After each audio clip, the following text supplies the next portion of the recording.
What's the one thing that all great writers have in common? They all learn from their mistakes.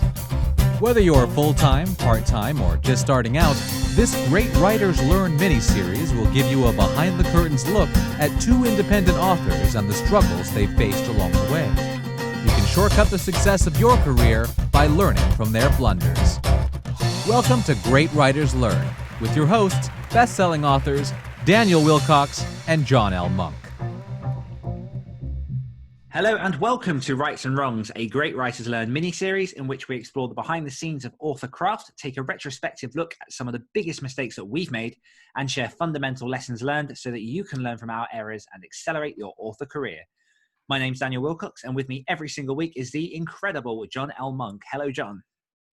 What? How's it going? Not bad at all. Today, we're going to be exploring the topic of marketing for authors, sharing some of our own personal mistakes and errors that we've learned to avoid by watching others.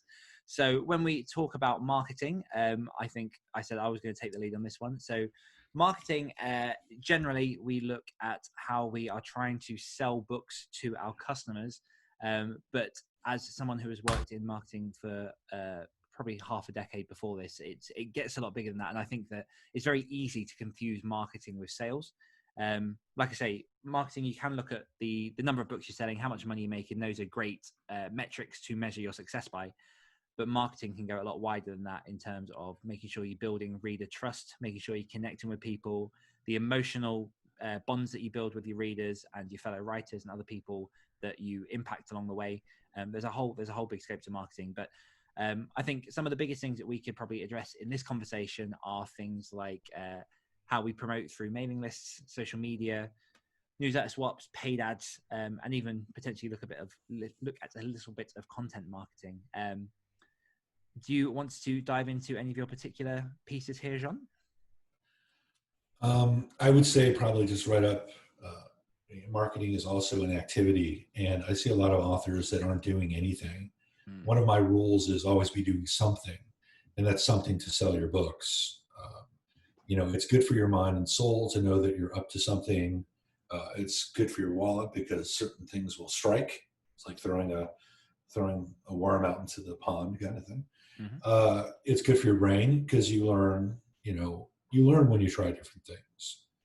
Yeah. So I think that's very important. Absolutely.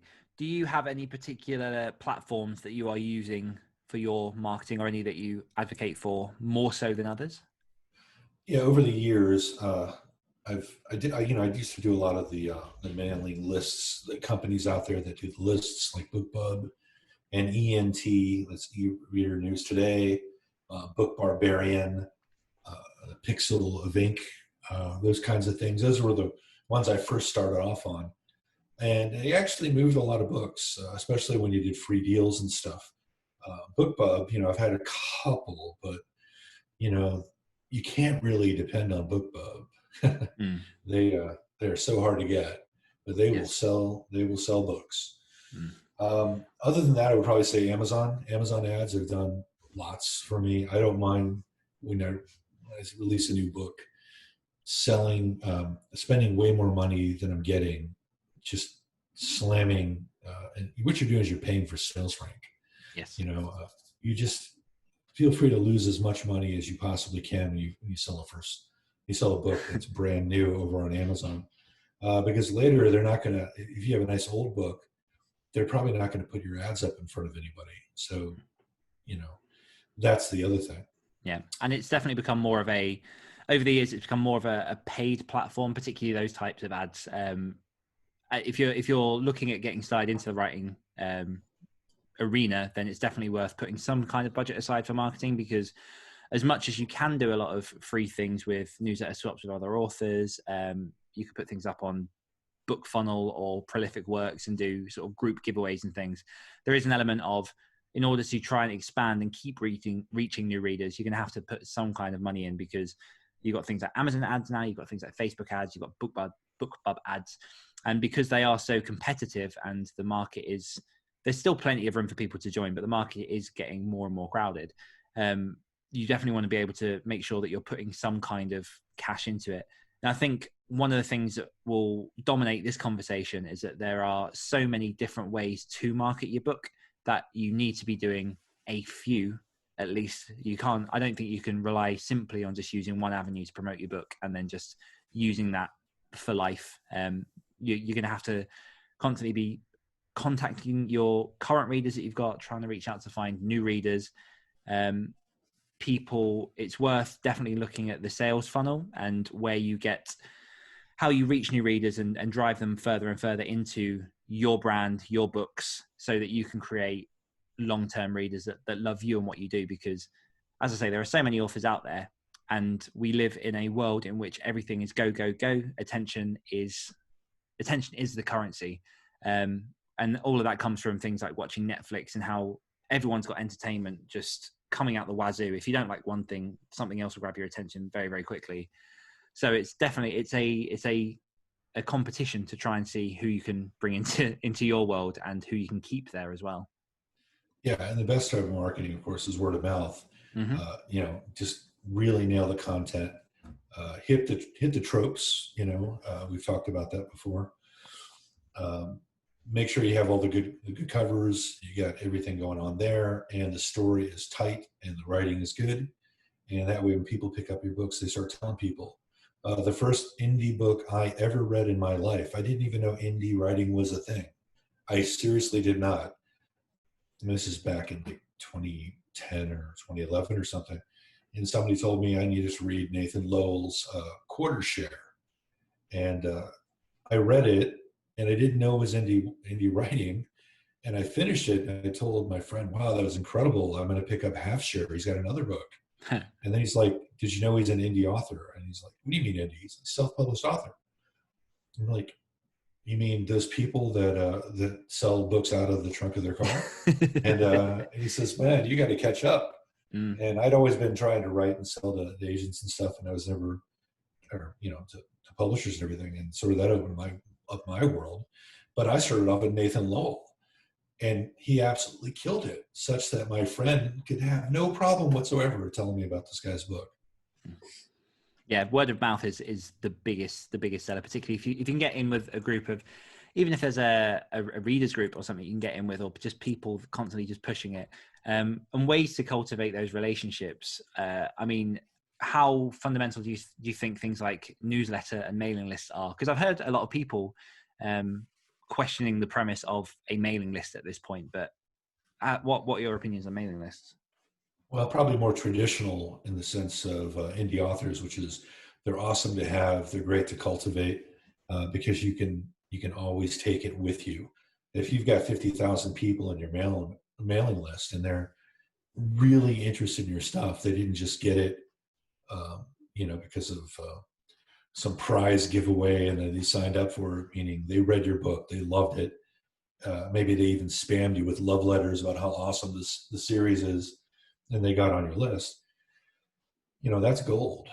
I don't have a lot of gold. I think I have maybe 500 or 600 people if I take all my little lists and put them all together. And that's another thing, by the way, is genre hopping, which we'll talk about later. But if you're genre hopping, you're not going to get a big one list. You're going to get a lot of little lists. Yes. Yeah. But no, you definitely hit a good point there as well, in terms of if you buy readers or bribe them in some way, you're not really cultivating strong people who are going to follow you from book to book. The best readers that you can get for your books, for your series, are the people that find the books, the people that love the books, and the people that stick with you. I always forget the guy who's the brains behind it, but there's a fantastic article online called The 1000 True Fans. Have you read that, John? No, I didn't read that. Well, I mean, the principles. I might now that you've told me. Definitely. But the principle, just to paraphrase it all, is that if you can successfully find 1,000 people who love what you do, who advocate for everything you do, and buy everything that you put out, that's all you really need to have a successful business that is whipping you out of the day job and into a full-time career, depending on obviously what you do and how much you charge for your books and how often you release. But the general principle is, if you can cultivate that list, if you can really bring in these advocates for your work, then if you've got 1,000 true fans, keep them with you, they'll promote for you, and all you need to do is write for them. So there's a big push where the marketing outlook used to be, let's try and hit absolutely everyone. everyone needs to hear about what you're doing. But more and more now, people are saying cultivate these small groups, because if you can really, really reel in the loyal fans, the people that are reaching out to you, emailing you, buying every book, telling you how much they love you, leaving the reviews every time, they're the people you need. And I think a lot of focus from people is put into always reaching those new readers, as opposed to looking after the fans that they already have. Yeah. I'll tell you right now, the Facebook group Lit RPG and Game Lit Society and Lit RPG Books, these are a couple of different groups. These are the most active fans that I've seen on Facebook. Granted, I haven't been in the romance groups that probably exist or fantasy, but this is a very specific genre with a very, very rabid fan base. And if they pick up something that they like, it explodes like the coronavirus through the community. Yeah, a little tie in there. Yeah. That's what you want. And you're gonna get that not through flashy covers. Flashy covers will pick up a couple of different readers, and that's important too. But they're gonna talk about the book like crazy if you write good books. So it always comes back to content. On the one hand, you promise something. You say beautiful cover, beautiful title, cool blurb, right? And on the other hand, you have to deliver, and that's the thing. Yeah, deliver, and there's definitely an element of being sure that you're genuine. I think it's really easy as a reader to smell out when someone's being disingenuous and just trying to lure you into some kind of trap so they can make money. I think author brand ties in a lot, and I think we'll be talking about author brand soon as well. That ties in a lot with your marketing, because how you interact with people across any of your communications represents your books and whether or not people will buy them, and it also represents you. And to gain those true fans, they really need to connect with you on an emotional level. I know a lot of authors who, when they're sending their mailing lists, they'll promote a book, but at the same time they'll have a big article at the beginning about what they've been doing, what they've eaten for lunch, the day they spent probably doing nothing in quarantine. But you know what I mean? Like, they're really connecting with their fans on that emotional human level and showing that there's someone else behind the curtain. Yeah, if you're gonna do the whole, mailing list thing, you don't do what I do, which is mail them only when you got a book to sell. Okay, you want to be smart about it. You want to have maybe at least once a month they should expect something from you. At the very least, you'd start weeding out people who needed to unsubscribe on a more or less regular basis.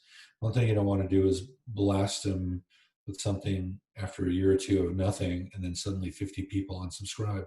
Mm-hmm. I think MailChimp will actually potentially close your account because they think you're spamming if you get too many unsubscribes. Interesting. Yeah, that's what I've heard. I haven't had that. Mm. So. It's an ongoing relationship. I think gone are the days in which obviously we can rely on people just to push our products and put it out there and reach the people we want to reach. We have to, particularly as indie authors, we have to really connect with people and make an effort and communicate and keep that relationship going. What's your opinion on social media? Right, Big Facebook. Well, first off, when I first started this whole thing, I was doing the dumb thing, which is buy my book over on Twitter, right? Screaming it into not even an echo chamber. It was just screaming it, and I didn't have any followers. I would pay for people to scream it. I've definitely been there. It was just so stupid and dumb. Listen to me, internet. I've got a book. That's right. But when it comes to social media, the keyword is social. You don't want to use people, but kind of you do, but you don't really want to, but you kind of do. So, you could do Facebook ads, which you're not really using anybody, right? You're just putting it out there, but you're probably basing it off of some sort of maybe your mailing list. You can do lookalike ads. The people who have hit like on your page, so now they're going to be seeing it. So you probably don't want to necessarily have a lot of authors who have liked your page, because then just a bunch of authors are going to be looking at your stuff. You really want readers. That's a very important point, because it's very easy just to reach out to all the authors around you to almost make it, to help inflate your numbers, and they're not the people you're trying to sell your book to, unless you're nonfiction for writers. Yeah, there's that for sure. The other thing I found extremely helpful, at least once, right, was there was an author, I won't say the name, but he had a really huge following, okay, on Facebook. You may or may not have heard of him, but I'm not going to say his name. It's me. And It's not. he knew I was writing a book. He knew the writing was good quality, and he was like, "Hey, if you want, I like to hit my mailing list, or not my mailing list, my Facebook fans with new stuff all the time, so that I'm not just talking about what I had for breakfast and stuff like that." So he'd like doing this. This is years ago. I don't even know if he does it anymore. But he's like, "Would you like, give me $20 and I'll boost it $20, so I'm not earning anything." And I was like, "Yeah, that'd be really cool. Thank you." And he did it, and it actually resulted in a lot of conversion. Wow. So if you do have people out there who do have big, like, you don't necessarily have to have a great big Facebook presence, but if you know somebody who does, and they like your stuff, and you're not being a parasite who your first 3 words to them after they hit accept on your friend request is, "Hey, can you promote me on your page?" Maybe that could be something. Yeah. Or being in Facebook groups with other authors can lead to things like relationships, and relationships where they peek at your writing quality and you peek at their writing quality, and decide, okay, maybe we could leech off each other a little bit. I'll promote to my list and you promote to your list. Yeah. It shouldn't be the first 3 words when you first meet somebody. "Hey, why don't you promote me to your list?" Yeah. And it's important, like you say there, that you're vetting the people that you're recommending, because if you've somehow managed to accrue a list of 2, 3, 4, 20,000 people, and you're promising them that a recommendation that you've been given is good, when really all it is an author that's trying to, buy their way onto your list, and you deliver a poor quality book to your fans, they're not going to trust you anymore. And that will lead to further unsubscribes, because what they've come onto your list for is to get quality work from yourself, to hear about you. If you're then peddling other people's books that aren't that great, then they're gonna start having doubts about you. And trust is the number one thing that is very, very quick to lose and very, very difficult to gain. So you want to make sure that you're recommending quality stuff. One thing that I find Oh, go ahead. Sorry. One thing that I find super interesting in running the Great Writer Share podcast is we speak to authors all the time who excel on particular platforms. So people, because there are so many social media platforms now, if you look at YouTube, Snapchat, TikTok, Patreon, Instagram, Twitter, the whole shebang, there are people that they focus and they dial on one particular platform and they make that their home. One thing that I'm working on at the minute is I'm growing my Instagram base, just to see how that translates into readership. And the fan base is growing. I'm yet to actually release a book through that as a method. But there's definitely a lot of weight in terms of there's what they call the hashtag Bookstagram community of just avid readers who love connecting with writers. And so I'm kind of putting seeds in there, meeting people, networking, enjoying it, being social. You definitely need to enjoy the platform that you've chosen to dive into. Instagram, huh? Is that pictures? Yes. Like, what do you do? Post a picture of your dog and say, and this is a picture of my dog. This is how I looked when I was writing a book. So my images are a bit of a mixture of, again, it's almost like the newsletter. So there are some where it's basically me enjoying being outside. As a horror author, it's really difficult to put nice pictures because obviously that's not the brand you're trying to create. But I'll put pictures of books that I've been reading, works in progress, other things that might resonate with followers. But what you find on there is a massive network of, and actually I'm trying to get a couple of people from the Bookstagram community onto my show because they have, 40,000 people following their account, and they're reviewers. They're I'd say just book reviewers, but they spend their time uploading really great quality pictures of people's books with their own review, and then they have floods of fans reading it. So it's almost like a digital word of mouth that is accelerating quite a few people's careers. So again, it's something to look into with most social media platforms. Again, find one that you connect with and that you can do well, as opposed to just trying to half-ass one.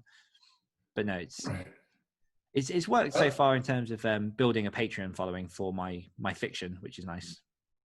So here's the thing. I just started kind of like a new side hobby, photography. I like taking pictures of vegetables and plants and like flowers for some reason. It's just really cool, and mushrooms and stuff. So can I like say, hey, this is a flower that I took while I was writing a book? Yeah. And just put it up there. Yeah, I mean, by all means, I'll pop a link in the show notes for anyone that wants to check. Yeah, I want to take a look at your Instagram, and it just seems so odd to me that Instagram would be a source of marketing. But see, this is why I come on here. It's not just to act like I know everything, but to find out stuff. So yeah, this is very cool. Like I said, I've got no evidence that it will massively impact my own career, but it's benefited. I have nothing but faith. Thank you very much. I think we should probably wrap the topic up here. Marketing is a massive one, really, and we've only really kind of scratched the surface of it. Do you have any final words before we wrap it up? And we could potentially do another one of these further down the line. No, that's it. I basically covered the breadth of everything I know about marketing. Yeah. Perfect. Awesome. Well, thank you everyone for joining us for this episode. Thank you to Jon for keeping me company as always. And if you've got your own lessons or cautionary tales regarding marketing for authors that you're dying to share, then you can head on over to patreon.com/greatwritersshare. Leave a comment at facebook.com/groups/greatwritersshare or tag us with #greatwriterslearn. Join us next time when we'll be exploring the rights and wrongs of genre hopping. And once again, nice to talk to you, Jon. Yep, it was cool. See you.